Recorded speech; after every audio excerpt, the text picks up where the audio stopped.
to the Brick and Mortar Detroit podcast, where we discuss business, real estate, lifestyle, and travel. I'm your host, Eric Andrews, founder and owner of Brick and Mortar Detroit Real Estate Brokerage. I started this podcast for boots on the ground insights from not just one, but as many industry professionals that I could find. Today's guests are Erica and Tim White. Hey guys, welcome. Thank you for coming on to the Brick and Mortar Detroit podcast. Appreciate it. Thanks for having me. Thank you. Not a problem at all. So tell us a little bit about yourself. Well, we are a married couple. We've been married, almost 4 years? Yeah, 4 years. I'm originally from Detroit, Michigan. So that's how I know Eric. Went to high school together, and Timothy is from Jackson, Mississippi. Yeah, so we live in Huntsville, Madison, Alabama. It's a suburb of Huntsville. It's in North Alabama. And so we're real estate professionals. We run short-term rentals, long-term rentals, and we do flips. Awesome. And so this is kind of a new business for you guys, if I'm not mistaken. So prior to that, what were you guys doing? Well, we were engineers. We were government engineers. We worked for the Army, Army Defense. So I'm an electrical engineer by degree. Timothy's a computer engineer by degree. That's actually where we met at work. So we worked on Army helicopters, aircraft, missile systems, any kind of Army weapon system. So that's what we did for a very long time until we started dabbling in real estate and getting a little deeper and a little deeper and a little deeper. So yeah. That's very impressive. I just need you guys to know that I've never met anyone who's actually done any of that. So that's pretty amazing. This is a first for me. And what was it like leaving your jobs? Was it hard, or was it like, let's go, or what was that like? well, for me, I mean, it was difficult just from because I identified with it, being an engineer was such a big part of my identity. I always valued, having my own, my own job, my own steady paycheck. Yeah. And so to give that up, it was difficult, but, on the flip side, for everything we had going on, personally with our business, it was necessary. I mean, we had a young child at home, a new baby in the middle of a pandemic, working at home and, trying to balance my work responsibilities with the business responsibilities. It started getting really old, having my husband, watch our baby while I had a 4-hour meeting and he had, stuff to do. So sure. I think for, our sanity, it ended up. So yeah, it's been great. It was difficult to make that initial decision and to, actually put in my 2 weeks and, tell my family, that, hey, this is what I'm doing. I'm giving up this good government job for our own thing, do real estate, something that people don't really always understand. Real estate is so broad and, for people, it was kind of difficult. But once I made that decision and, my mom was like, girl, do what you got to do. Good. My husband was like, yo, I got you, we could keep the same standard of living. I was like, okay, then. Good. So you had a lot of support. So that's good. Definitely. Yeah. And so what made you guys lean towards real estate? Well, that's just kind of where we started. I guess you could talk about the right. Well, I guess why real estate is kind of prior to Eric and I meeting, I had started with Airbnb. So I've been doing Airbnb since 2013, 14, somewhere in there. Yeah. And I was just renting out a bedroom in my house. And then I saw the cash flow from that essentially paid for a trip every month by just renting out a bedroom. So that's a flight every month. So then 2015, I bought a few rental properties. What I saw was at that time I was maxing out my Roth IRA, which I recommend everyone to get if you got a W-2, and I was also maxing out my 401k. And then I was realizing that I can't touch that money until I'm 59 and a half. And, if I'm working and I do want to make extra money, what can I do? And I just saw our rental income was a good place to start at. So that's kind of the start of real estate. Then I hooked up with Bigger Pockets, and then I listened to at least 300 podcasts, and I was on Bigger Pockets every day.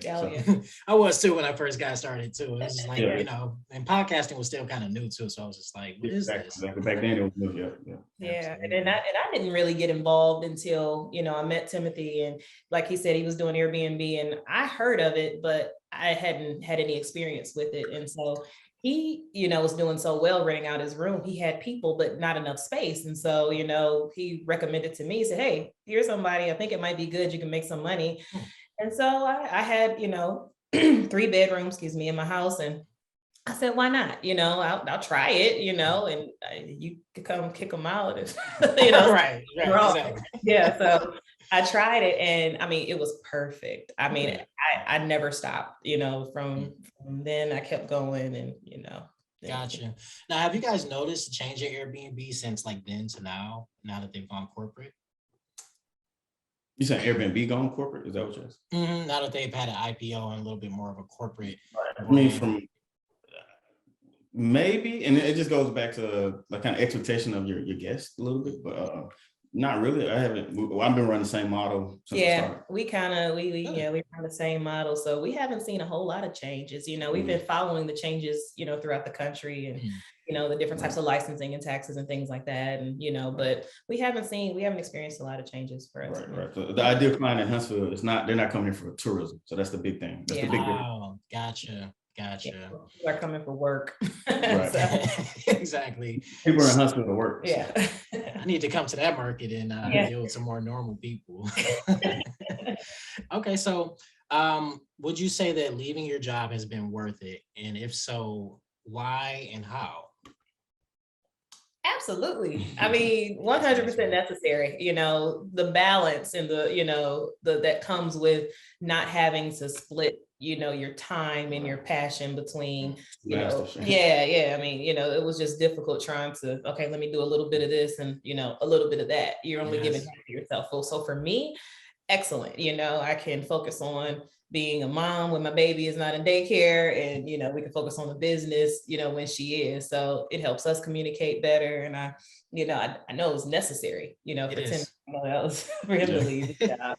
So for me, I wanted my job. I wanted to be a engineer. Just like anything else, there's not a lot of Black people in the technical fields, just like there's not a lot of Black people in entrepreneurship.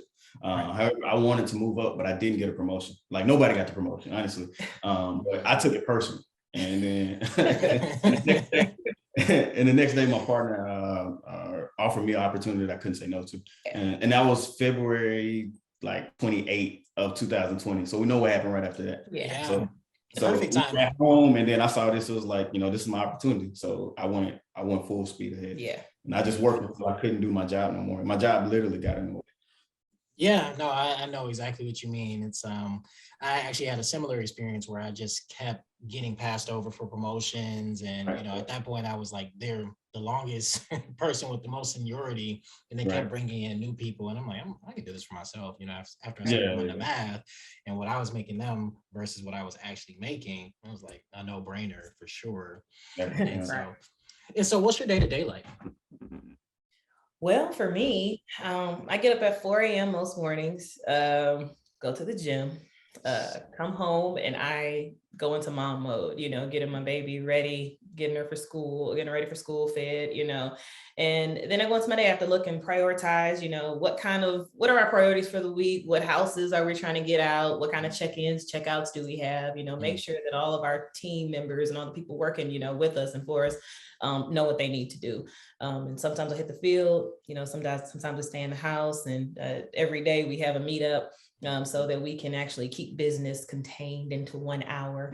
So we are about it all day and all night, and driving each other crazy. So that's literally, our day. And Tim is on the phone. I'm on the phone all day. Gotcha. All day. So Gotcha. And does that basically, because you guys are a husband and wife team, do you have a hard time keeping it separate, or is that what you're saying, that you guys have parameters where it just doesn't bleed into your relationship so much? We try our best to keep the parameters. Yeah. And that's what we're learning, because it hasn't even been a year since we've quit our job. We're learning how to kind of keep that separate. But yes, having that set time where we can discuss work and, not have to wait until it's time to go to sleep. We're tired. We're here.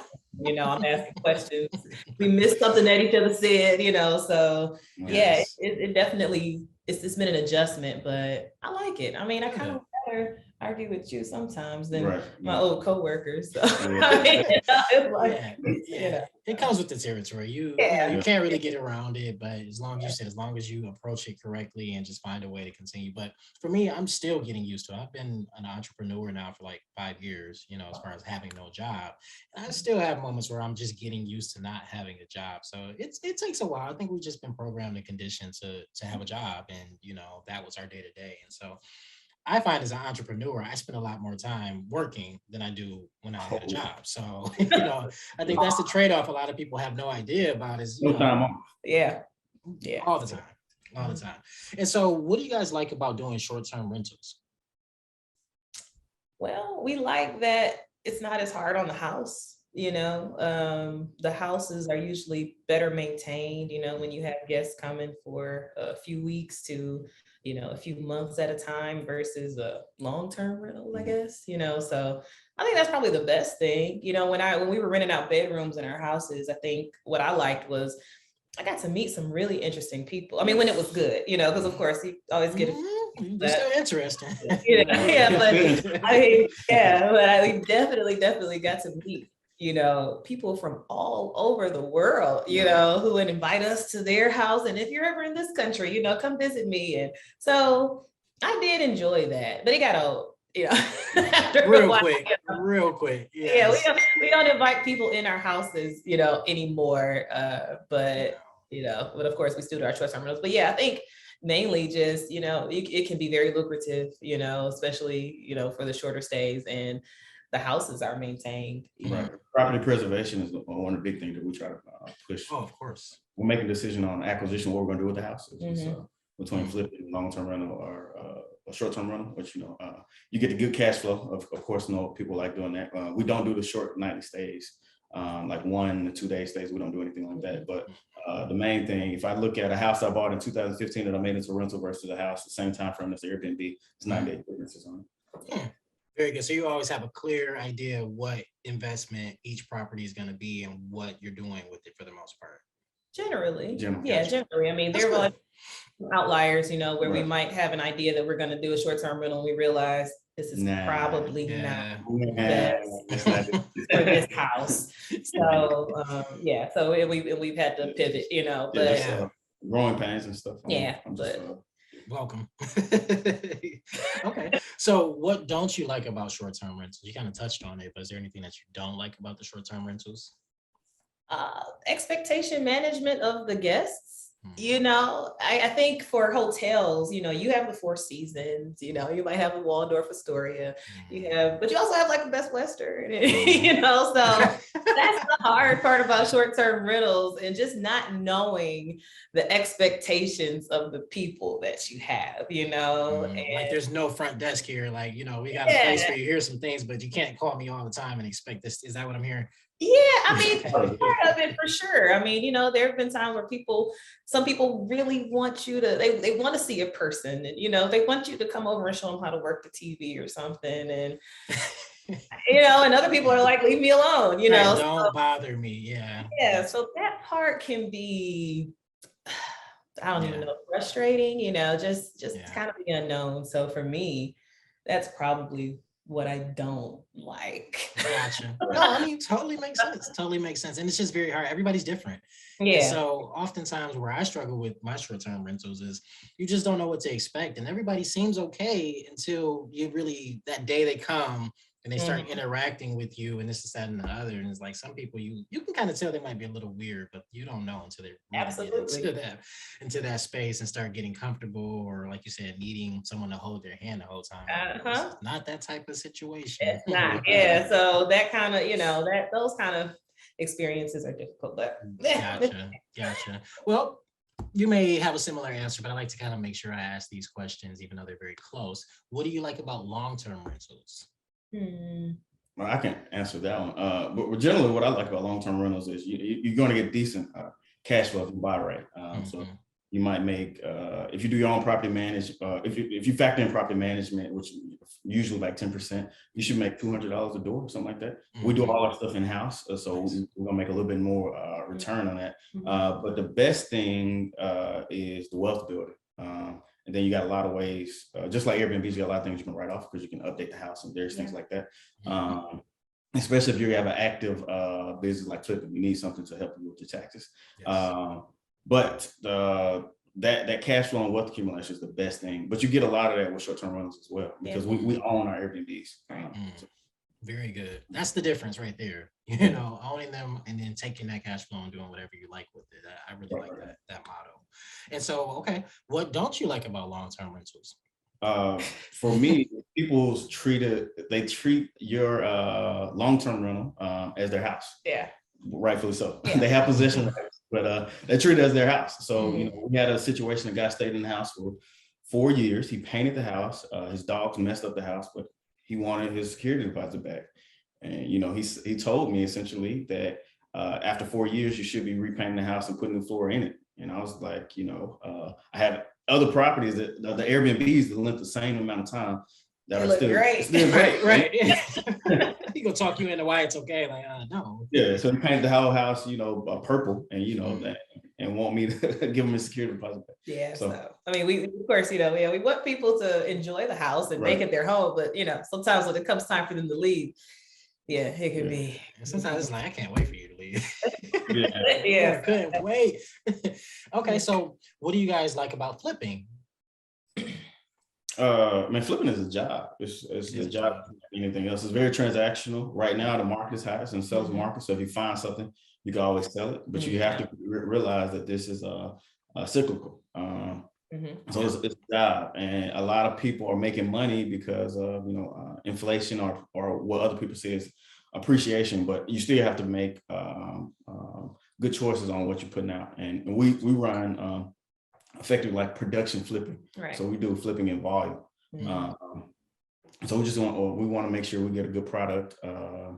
One good thing about flipping, we prefer selling to homeowners here. We're flipping in predominantly Black and brown areas of town, and we're trying to put homeowners in those houses.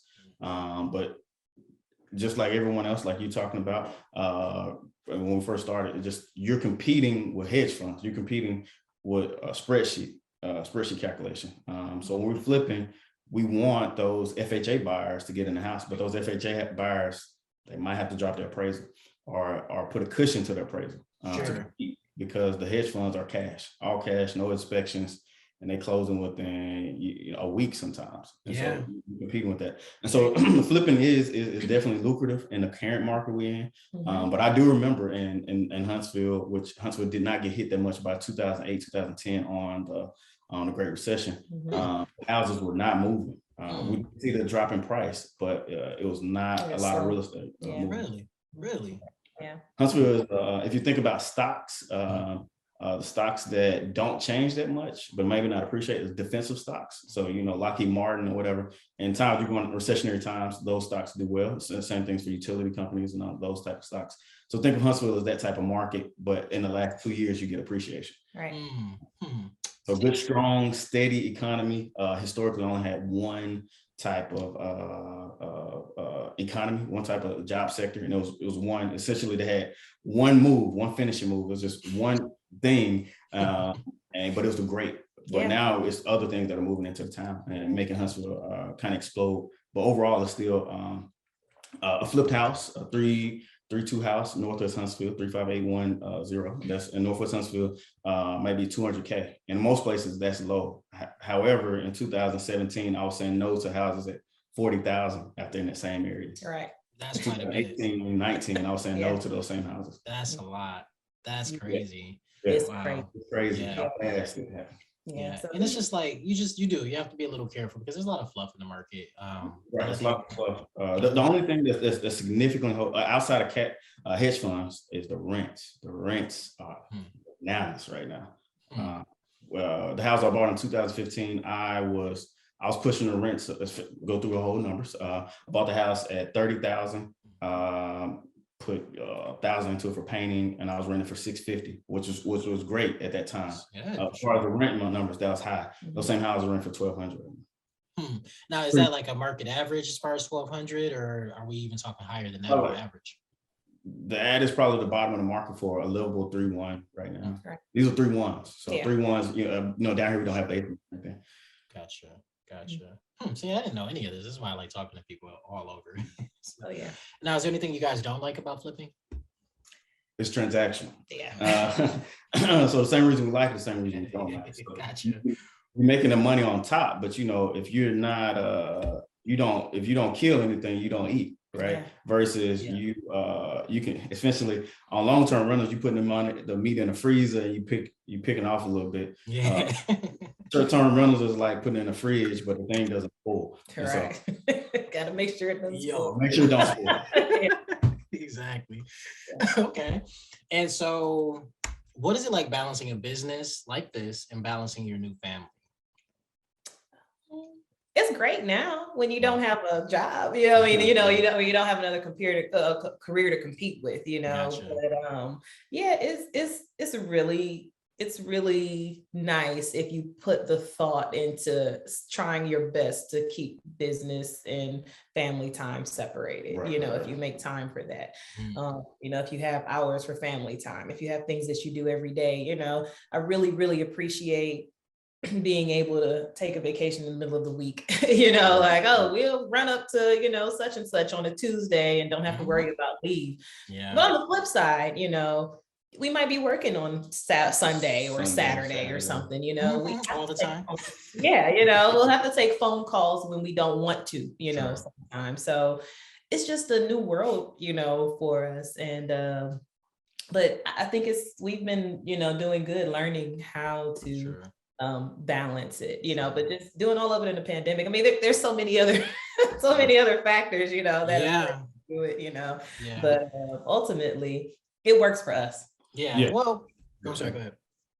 Oh, no, that's I kind of feel like you had perfect timing. And so working from home virtually really wasn't necessarily a thing so much. I was trying to do that for myself before the pandemic happened. And that's kind of like how I got brick and mortar Detroit, because it was supposed to be kind of like an oxymoron or the opposite or something like that, where basically everything's virtual because you don't really need to be in most places to do business anymore. And I feel like that's just like an older model.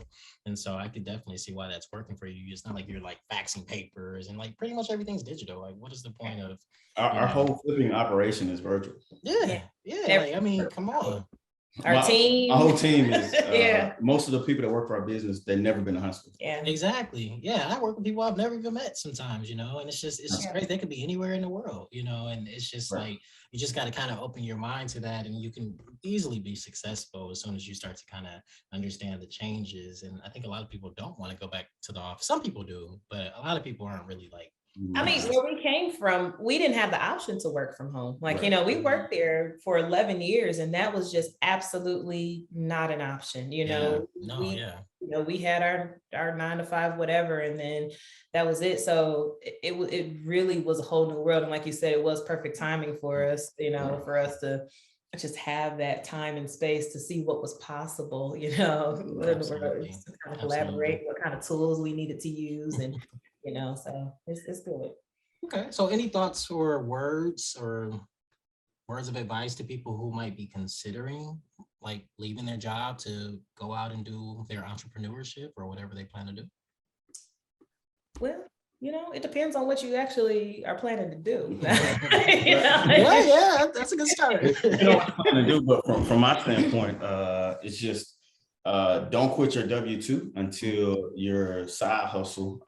And I used to do this thing on Instagram called Side Hustle Muscle, where I kind of just documented my whole journey but you want to make sure you're making more money from your side hustle than your day job, because health insurance ain't no joke. Oh God. We gave us a good benefit. Yeah. So so just consider, you know, just consider the cost. Right. You know, and after you do that, make sure you like it. And I mean, don't limit your thinking. You know, just don't limit yourself. I think, like you mentioned earlier, we've been conditioned, you know, for that, you know, 9 to 5, that good job. And that's great. I mean, there's nothing wrong with if you want to have a job. If you want, right, exactly. That's great, you know, but if you're toying with the idea of, you know, doing something different, you know, don't let fear stop you if the numbers make sense and, you know, you're passionate about it and you're willing to work, because you're gonna have to work. Yeah. Oh yeah, it doesn't. It's just starting. You know, you think Yeah. this is gonna be like the key. Like it is the key, but it's not today. It's not tomorrow. It's a long term thing. And like you said, it needs to be something that is realistic. It can't just be like I'm gonna do a t-shirt company, and maybe you could do good, right? You know, Thomas Walker did great with that, but it's not really likely that a lot of people are going to, you know, make a ton of money with a t-shirt company. So real estate, flipping houses, things like that. Those are areas where we all know you can make a decent amount of money, probably more if you hustle than what you're making at a job. And I would say that there are a lot of people who just listen to people around them who've never quit their job, who've never ran a business. And it's kind of like, doesn't make sense sometimes to listen to people who don't have any experience in these particular areas. And some people I wish would quit their job because I'm tired of going to places and not getting good service because nobody wants to be there because they're not making good money. And I totally get it. You know, I was in a similar place, but I quit my job, you know, but it's a hard decision. But it's definitely one that people should definitely consider. And so overall, we kind of touched on this, but the market where you guys are, so it is a seller's market. And what are our median prices? Is it about 220? 220, is that what I'm hearing? Median price for the entire area, for the greater Huntsville area, is probably around 300 right now, 325. Okay. Gotcha. And how would you describe it? Has it changed since COVID at all? Or is it pretty much like everywhere else, just everything's super expensive? I mean, Huntsville been booming. Booming. That's good. That's good. Essentially, a lot of growth has happened for, especially on the commercial side, for where they're building apartments everywhere you got land that's close to a major highway. They're building a lot of apartments here.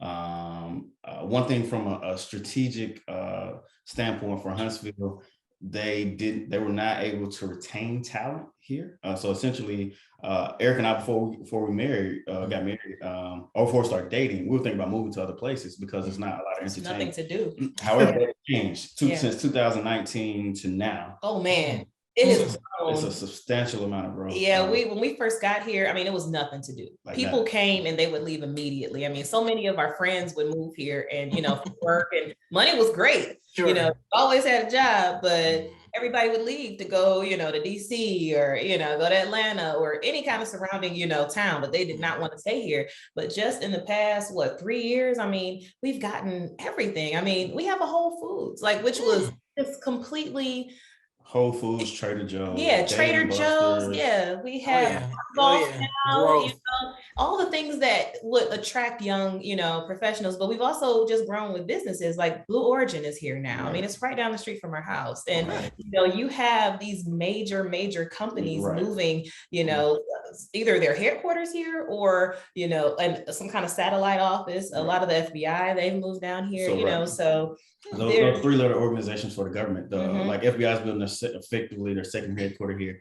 If you're interested in the defense world, most Army money comes through Redstone Arsenal. Right. So and that's the major. You know, Army budgets, I understand. You do any of that research, you understand how much money comes through Redstone Arsenal. Yeah, Army headquarters is here. Missile Defense Agency headquarters is here. So those big defense contracts are here. However, that's the one kick that we had, the one trick pony for the Huntsville. However, now Mazda and Toyota is making significant development here. Facebook has a data center here, and it's a lot. The economy is diversifying. Yes. At the same time, and it's a great place. Even though we didn't like it being here as a kid. I mean, young in our 20s. Now, you know, we're in our 30s. This is a great place to live. I mean, even the bad schools are good here. Yeah, even you know, So. And then you don't have to worry about crime.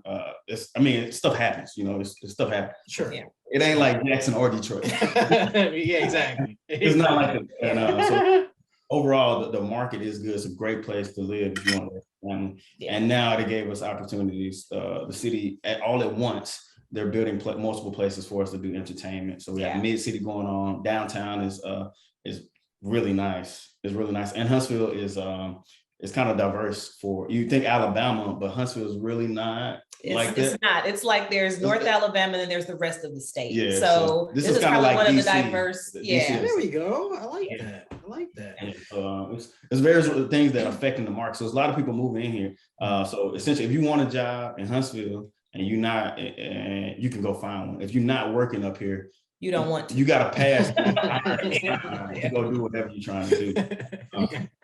So with that, the market is growing, but it's still more affordable to other relatable cities in the Sun Belt. So, Nashville is more, the towns in the Carolinas, of course, Georgia cities are more, for the growth, you compare us to Texas cities, and we're still comparable to those places without all the congestion. Beautiful, beautiful. So it sounds like you guys really got in at the right time, got a good position. So did you guys We see stayed. this? Yeah, we stayed. Yeah, you saw, okay, so you saw it coming and you just kind of stayed, or you just like this. you just happened to We figure didn't it? anticipate this. They literally tore down an old mall, and then they built a Top Golf there. They got Dave and Buster's, a huge rock climbing place. Oh yeah. Ramen, yeah. Man, they just tore down. Don't go anywhere. Just stay. Stay right here. They're trying really hard to retain people now, and it's working. It's working. Good. That's awesome. I really like to hear that, especially since you guys just built a house and you started a family. I'd really love to hear basically how real estate in a good position can kind of set you up for the future and your family too in the future. So right. That's beautiful. And so, what would you tell people who are looking to buy in Alabama? So still, you got to be specific to the market. For Alabama, if you're thinking about Montgomery, From where you are, I'm sorry. Right. So that's the main thing. That's the big difference. It's like you can't just say Alabama. A lot of people reach out to me and just ask me about investing in Alabama, and then you can go to Birmingham and still find $25,000-$30,000 house. Gotcha. It's still it's comparable to any old industrial town where you find those type of houses, and of course, a house in that condition and at that price range is going to be in bad shape. There are none in Huntsville. They're none. If they were, I would have bought them. They're not in more of those right now. They were bought up and been moved out. It's not a lot of vacancies here in Huntsville, and it's a ton of new construction going on. Instead of tearing houses down, we fix them up. A lot of places just tear the old house down. Sure. Try to fix them up. Kind of expensive to me. Yeah, it's kind of expensive, but the permitting allows you to do. It's a lot more flexible. As Huntsville, it really didn't start growing until 1960s with the space program and stuff like that. So before the space program, this was just a cotton town.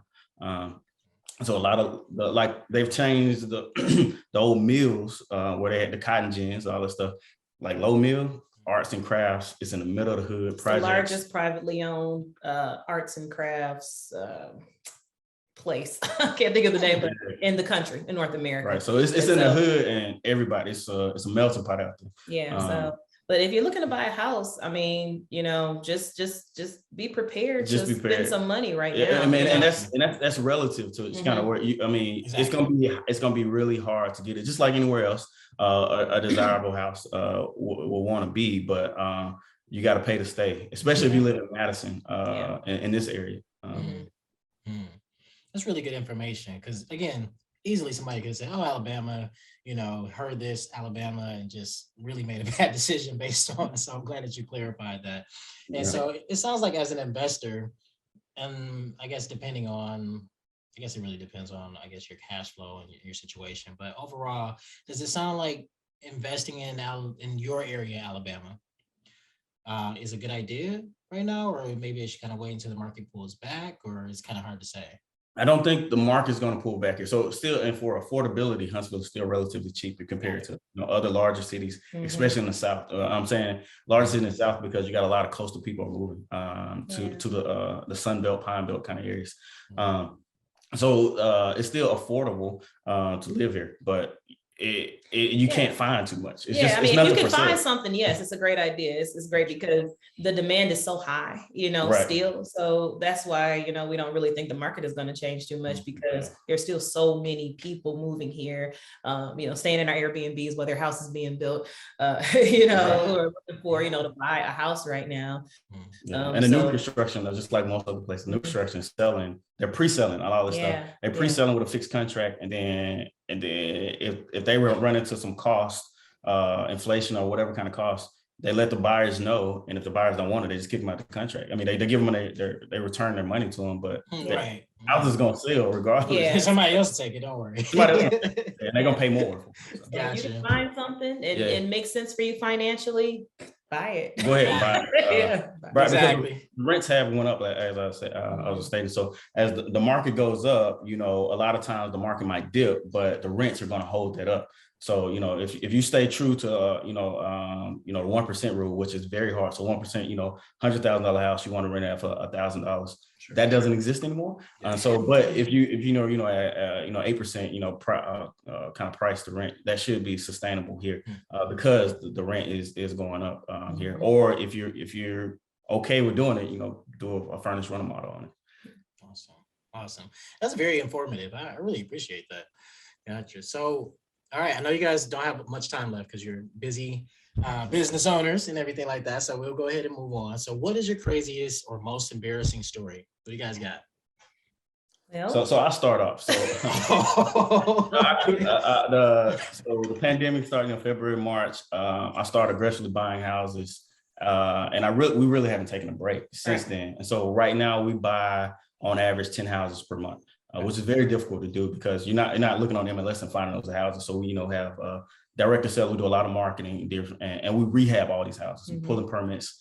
Various things like that, building that team out. So we hadn't had that much free time. We decided to go on a vacation, go to what I figure is one of the best cities in the country. It's New Orleans, Louisiana. That's what I feel. One of the best cities in the country. Well, that's where I'm going in May, so we'll see. Oh, well, this is perfect for you. So we normally stay in Airbnbs when we travel, and we travel everywhere staying in Airbnbs. We want to stay in a nice one. And then I found one and booked it, and then we drive. And then okay, so Tim booked the Airbnb. We in the French Quarter. He said, okay, we're going to stay somewhere nice. We can walk everywhere instead of having to walk, 15, 20 minutes to get to the French Quarter or take a trolley, whatever. Sure. So, very nice Airbnb, super host, well established. Everything was great. So we get there, but because we're staying in the French Quarter, we have to find somewhere to park. And so the Airbnb host recommends that a lot that's about 2 blocks away, really quick to get to. So we get there, go to the lot. It's well lit. There are cameras everywhere. It's by one of the biggest malls, right there, So we felt comfortable. We got all our valuables out, got to the Airbnb. And the next afternoon, we went to the car to go to the zoo. We're going to take our baby to the zoo. And, since Tim drove all the way down, it's about a 5.5-hour drive the day before to get to New Orleans. I said, I'll drive to the zoo, no problem. And so I get all ready. I start the truck, and the noise is just so loud. I'm looking around to figure out what I did wrong. I'm trying to figure out. I'm looking around to see whose car is this. It's not ours. Yeah, it's like the car next to ours was a hybrid Honda Civic. Yeah, so it's like it's not a hybrid. I'm panicking. Like, do I have my foot on the gas? Why would I do that? And I'm panicking. So Timothy looks under the car really quickly and realizes that someone stole our catalytic converter. It's an expensive parking lot. I'm talking about high traffic. We paid $200 to park here for 3 days. It's by Cafe Du Monde. So it's high traffic areas.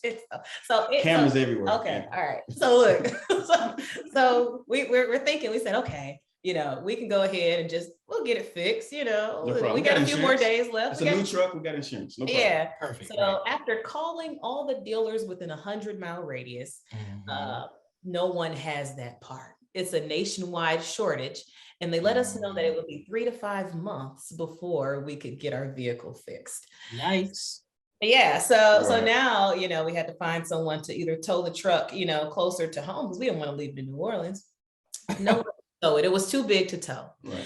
So we had to get it shipped, on a flatbed truck. And so, once we got that straightened out, we're like, okay, cool. Let's go ahead, get a rental car. We'll drive back home. There were no rental cars at all. Crazy right now. Available for days. So here we are with a almost 2-year-old, strollers, baby beds, all kind of stuff. And we have no way to get home. And even with the vehicles that could be ready in a few days, if we stayed longer than we planned on staying, there were no one-way rentals that they could guarantee. Right. Wow. So the night before we left, we had to book flights, and we had to check out the Airbnb at 10. The flights didn't leave until 5. So we're stuck around New Orleans with a toddler and in a connecting flight, Yeah. So, wow. This was just 2 weeks ago. It's a cautionary tale Right. for any of your listeners. They still stealing cats out here. I thought they stopped doing Right. it. Yeah. No. With the shortage and the chip shortage and the car stuff, like it's pretty crazy out here. Like, Yeah. but I'm sorry that happened. That's Yeah. crazy, especially with a You made it. toddler. Yeah. Right. Did you guys kill each other, or did you? But luckily, we were still in New Orleans, so Yeah, it's an enjoyable city. But we were low key stranded. Yeah. Yeah. How's that feel? Yeah. Yeah, with your baby. I'm sorry, but you guys made it. You made it home. We made it home. made it You know, home. the We car's figured it still not fixed, but Yeah. we made it home. And, No, you know. man. Well, that is a crazy story, Yeah, so and I'm glad you told me because, like I said, I'm going in May, but we're not driving, so. Oh yeah. Yeah. Okay. Well, good. Yeah. Yeah. Rental cars or something. Right. But enjoy yourself. Enjoy it. I will certainly try. Gotcha. Well, anyway, I'm definitely praying that you get your car back in a timely fashion because I do know what it's like. I'm actually down a car myself, so we're sharing a car. It's not really that fun. So it's not that bad because I work from home. But anyway. All right. So we got a quick word from our sponsors. Is work or real estate getting you down? Are you feeling burned out or depressed? Well, there's a solution you can use right from the comfort and the privacy of your own home computer. Center for Establishing Recovery is Metro Detroit's leading provider for e-therapy. If you're in need of a listening ear, contact Center for Establishing Recovery at establishingrecovery.com. If you have a question or topic you're interested in having us discuss, or are interested in coming on as a guest, advertising, real estate services, or sponsoring an episode, go to brickandmortardetroit.com/podcast. Erica, Tim, is there anything you'd like to share or promote before we end? Where can people find you? This is your time. Promote. Don't really have anything. We don't really sell anything like that. Just if you're staying in Huntsville, we have housing. If you look for a house to buy, we have it. If you look for a long-term rental, we're trying to create a used house dealership down here. That's our goal. Yeah, so we have www.huntsvilleinvest.com. Okay. So that's, the website, and Tim's handle is Kingsway, .com, but you can find us, Awesome. We're not hard to find. All right, gotcha. Well, I'll make sure to post everything in your page on the website and everything like that, so that you guys can hopefully get some business, or if people want to connect with you. So, well, that's it for season 1. You've been listening to the Brick and Mortar Detroit podcast, where we discuss business, real estate, lifestyle, and travel. Stay tuned on our IG page for updates and reminders about season 2.